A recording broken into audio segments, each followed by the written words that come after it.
If you are about to purchase a graphics tablet, especially if this is your first time, then picking the size of a graphics tablet is one of the most critical decisions that you will have to make. This video will help you make an informed decision. There is no perfect answer that suits everybody, so we will do three things. First, we'll explore the topic in great detail. Second, I will make some clear recommendations and give you the reasoning behind those recommendations. Third, I'll also share some things you should take into consideration when you make your own decision. There are three kinds of graphics tablets: pen tablets, pen displays, and pen computers.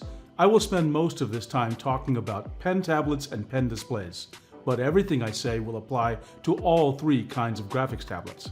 We're going to talk about graphics tablet size, so let's be clear about what that means. There are four kinds of sizes involved with graphics tablets: device size, active area size, bezel size, and display size. The device size is the physical dimensions of the device. We will only spend a little bit of time discussing this. The active area is the region of the tablet that is responsive to the EMR pen. This is where we will spend most of the time in the video. If you are really curious about what this region does and what EMR means, electromagnetic resonance, please take a look at my video that I recorded back in February 2022. That video describes how EMR pens work.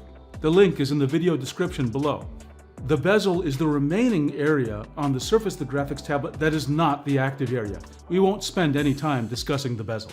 The display size is of course the dimensions of the embedded display that is found in a pen display or a pen computer.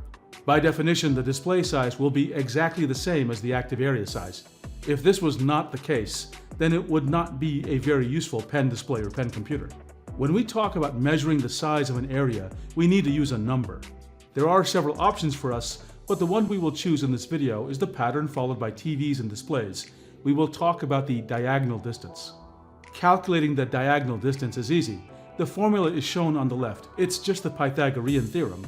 If you need to calculate this, don't bother getting a calculator or Excel, just use Google. Just search for something like calculate diagonal length rectangle, and then the search results will show you an embedded tool that you can use to see what the diagonal distance is if you enter the height and width. When manufacturers of graphics tablets talk about size, what they're referring to is the active area's diagonal length. Whenever I say active area size, I will always mean its diagonal length, unless otherwise specified. You can see the diagonal length reflected in many of the names of pen displays. For example, the Wacom Cintiq Pro 32 and the Huion Canvas Pro 16. 32 and 16 refer to the diagonal size of the active area.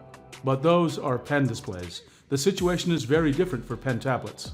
Manufacturers often don't use any number that reflects the active area size. For example, Wacom uses descriptive words like small, medium, and large for its Intuos Pro line of pen tablets. In fact, some manufacturers don't provide any information about the size in the model name at all. We can observe that when manufacturers talk about these numbers, especially in the names of the products, they often round up to the nearest inch. So for example, let's take the Wacom Cintiq Pro 32. The active area is listed as 27.4 by 15.4 inches. If you do the math, the diagonal size is 31.431195. However, Wacom lists the diagonal size as 31.5, but then Wacom uses 32 in the model name. To have a clear and meaningful discussion, it will help us to have a standard nomenclature for the sizes of graphics tablets. What nomenclature means here is that I would like to have a standard meaning for words such as small, medium, and large, and how they relate to the values of the diagonal lengths of the active areas. There is no industry standard nomenclature, so I will have to develop one in this video. Because of their dominant role in the market for graphics tablets, I started with 8 different Wacom models, 4 pen displays and 4 pen tablets. Then I calculated the diagonal lengths from their specified active areas, and then I applied some basic rounding. The data is in this table, but let's try to visualize it so that it makes more intuitive sense. I've drawn out a series of boxes. Each box represents a diagonal length in inches. The scale goes from 6 inches to 33 inches. Now let's add the Wacom pen tablets to the scale.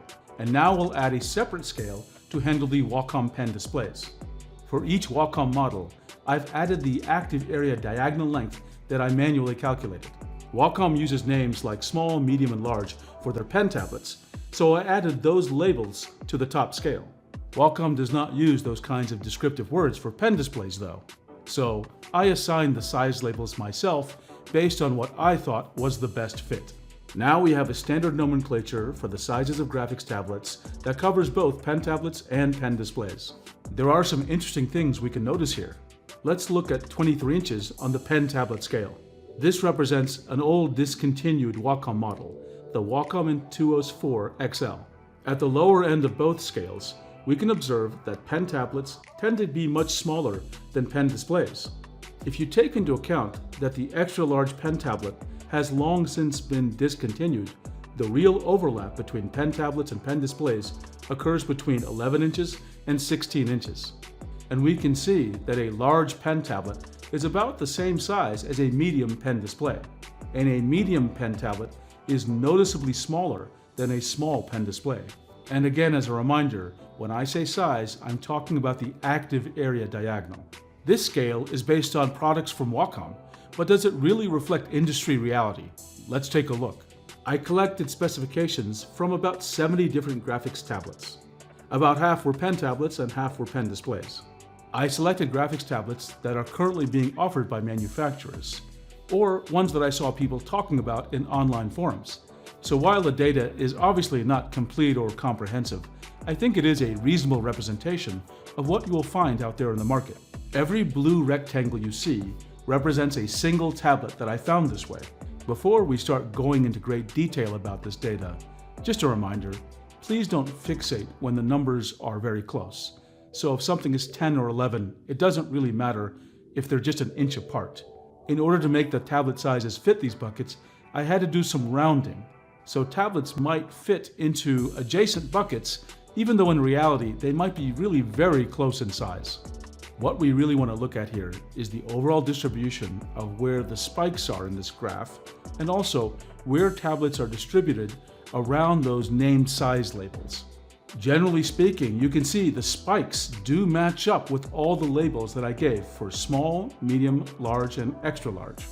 In some cases, the graphics tablets are distributed widely around the standard size names, and in some cases, they're aligned much more tightly to those standard size names. In this section of the pen tablet scale, we observe that there is a lot of size variation that goes from just under 6 inches all the way to 13 inches. And we can see that there are quite a few models that are clustered around the medium size of 11 inches diagonal. On the pen display scale, you can see that there are a number of pen displays that produce a spike just under the large mark at 22 inches diagonal. You may notice something interesting happening on the right side of the pen display scale. There's a blue rectangle on 31, but the name label is on 32. This represents the situation with the Wacom Cintiq Pro 32. You may remember from earlier in this video, I mentioned that Wacom does some slightly unconventional rounding for the Wacom Cintiq Pro 32 model. They have 32 in the model name, but the actual math gives a number that is less than 31.5. That's why you see a blue rectangle at 31, when the name is actually at 32. So overall, I'd say this system is working well. It reflects the reality of the products that are out there and that people are using. I'll start with a summary of my recommendations at a high level, and then later on we'll dive into the details behind those recommendations. For pen tablets, the choice for most people will be between small and medium pen tablets. My recommendation is highlighted in blue. It's medium. Medium means anything around an 11-inch active area diagonal size. For pen displays, the choice is really between medium and large. My recommendation is large. For pen displays, I've highlighted two options for large. One is the standard 24-inch diagonal size, and the other is the 22-inch diagonal size. Both of these sizes, in my opinion, make for great choices for pen displays. Now let's dive into the details behind my recommendations. And we'll get a chance to look at some other things you should take into account when you are making a purchase decision. Again, for pen tablets, my recommendation was medium. Medium-sized pen tablets offer the best balance of cost, ergonomics, and support for different scenarios. Let's think about those pen tablet scenarios. For a medium-sized pen tablet, I think the sweet spot here is when you are essentially drawing or doing things that are like drawing, So for example, whiteboarding or illustration or painting. These are the kinds of things that involve longer strokes or more precise detail. For these scenarios, medium pen tablets work great. If you're not really doing something that is similar to drawing, in other words, not doing those longer strokes or not doing precise work, then I think both medium and small pen tablets can work well for you. For example, if you're just using a pen tablet as a mouse replacement, where you are clicking on things or you're doing photo editing, situations where you're not really drawing, just selecting tools and regions, then a pen tablet that is either medium or small might work great for you. Ergonomics is another factor to take into account. Of course, it is all highly dependent on how you and your body work and what you are doing. I am neither excessively large nor excessively small, and my take is that small tablets just feel cramped. I definitely feel more tension in my hand when I use them. And with small pen tablets, I find it more difficult to annotate things or write words when I'm using whiteboarding applications or note-taking applications. So for me, the ergonomics of a medium-sized pen tablet work a lot better for this. My hand just feels more relaxed. Some people do feel that a medium tablet will cause their hand and arm to move around too much, excessively, and some people don't like medium-sized tablets for this reason. I can say that in practice, I have never really encountered that feeling myself, and I think most people will have that same experience. And even if that is the case for a medium tablet, later in this video, I'll show you a way to avoid that problem. A really fascinating thing to dive into when we're talking about pen tablets and active area sizes is active area mapping. Mapping is how the active area gets translated to the display. This translation means taking an XY coordinate, that is a location on the active area, and mapping it to an XY coordinate, which is a location on your display. What to keep in mind here is that the active area of a small or medium pen tablet will be much smaller than the display that is attached to your PC or embedded in your laptop. This means there's always a scaling factor applied. In other words, if you move 1 inch on your pen tablet, you will move much more than 1 inch on your actual display. Let's take a specific case here of a high-definition 24-inch display that is connected to a PC. I chose a 24-inch monitor because in today's world, a 24-inch monitor is not considered very large. To get the scaling factor for a given combination of pen tablet and display, we just divide the diagonal size of the display by the diagonal size of the active area of the pen tablet. For the 3 pen tablet sizes we're going to talk about, we calculate 24 divided by 7, 24 divided by 11, and 24 divided by 15. So each size tablet gives us a different scaling factor for this display. For the small pen tablet, the scaling factor will be 3.428. For the medium pen tablet, the scaling factor will be 2.181, and for the large pen tablet, the scaling factor is 1.6. Let's think about what this means in physical terms. For a small pen tablet, if you move 1 inch on the pen tablet, it results in a distance traveled of 3.428 inches on the display. And this scaling factor applies to all distance units. So if you moved 1 millimeter on the small pen tablet, you would move 3.428 millimeters on the display. And this pattern holds true for all the other sizes of pen tablets as well. They just have different scaling factors. Another way to think about this is how moving a given distance on the pen tablet will result in pixel distance on the display. For a small pen tablet, if you move exactly 1 millimeter on the pen tablet's active area, it will result in a movement of 12.3 pixels on the display. For a medium-sized tablet, it's about half that. A 1 millimeter change on the medium tablet's active area will be a 7.8 pixel distance on the display. The reason I bring up this discussion about the scaling factors is that I'm trying to illustrate why I find it harder to draw with a small pen tablet. Because small changes on the tablet mean big changes on the display, both in terms of physical distance and in pixel distance. The result for me is that using a small pen tablet makes it harder for me to produce smooth lines or be precise. Of course, I am using a pen tablet for drawing and illustration. If you're using it for other purposes, for example for touching up photos, or as a mouse replacement, then maybe these issues will not be significant for you. In any case, I just think you should consider this when you make your decision. So far, I've been talking about mapping in terms of mapping an active area to a single display, but the case where you map it to multiple displays is also quite interesting. Remember that the scale factor will increase as the size of the monitor increases. If you're going to map your active area onto 2 displays, that means that the horizontal distance will increase quite a bit. It will double. What that means is the scaling factor will also double. So if you ever are going to take your pen tablet and have the active area mapped to 2 displays simultaneously, this is another case where a medium-sized pen tablet might be a better choice.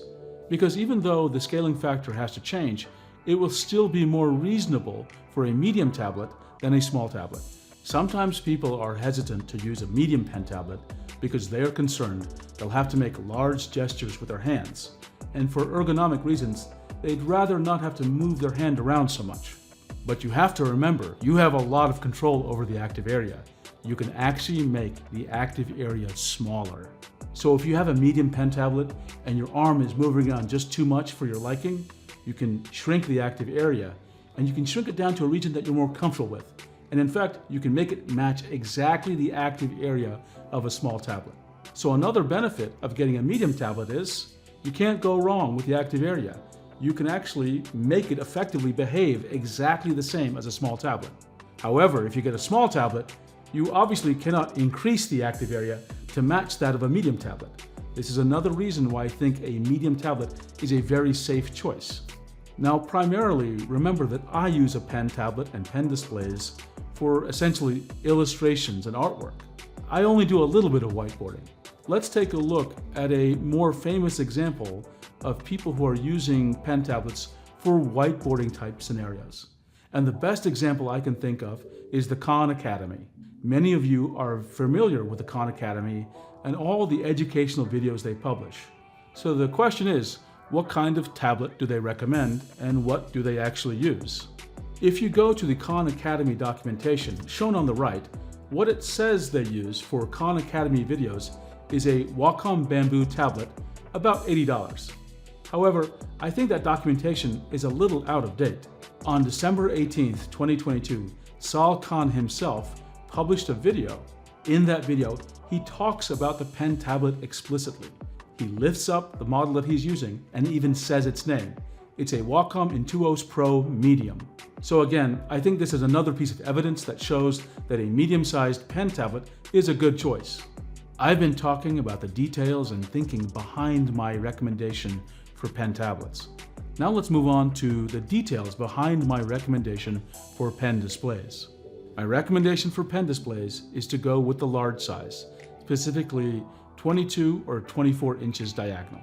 The reason I recommend large pen displays is that, well, they offer a really fantastic drawing experience, and they come with one really good advantage, in that you can comfortably use them as a secondary display. When using a pen display as a secondary display, we have to consider the issue of distance. When you're drawing on a pen display, it will be really close to you, much closer than arm's length. But if you're going to use it as just a normal display, you will not want to keep it so close to you. You'll position it further out, just beyond, for example, your arm's length. So if you're going to use your pen display in these two separate ways, you'll want a pen display that works well for you in both cases. Generally, I think people want a somewhat large secondary display. So a large pen display at 22 or 24 inches will work better for them than a medium pen display at 16 inches. Of course, this all depends on what you really need from your secondary display. For some people, a medium pen display at 16 inches might work fine.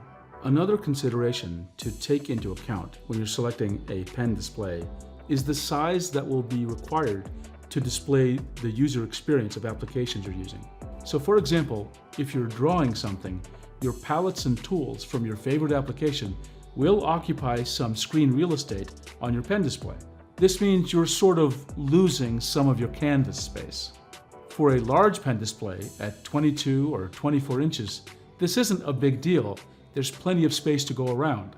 For a medium or small pen display, you might feel this effect much more strongly, and it might seem like you're losing out on a lot of screen real estate. Lots of applications do have a special feature where you hit a key and the UI will disappear and the canvas goes full screen. Those kinds of features do help.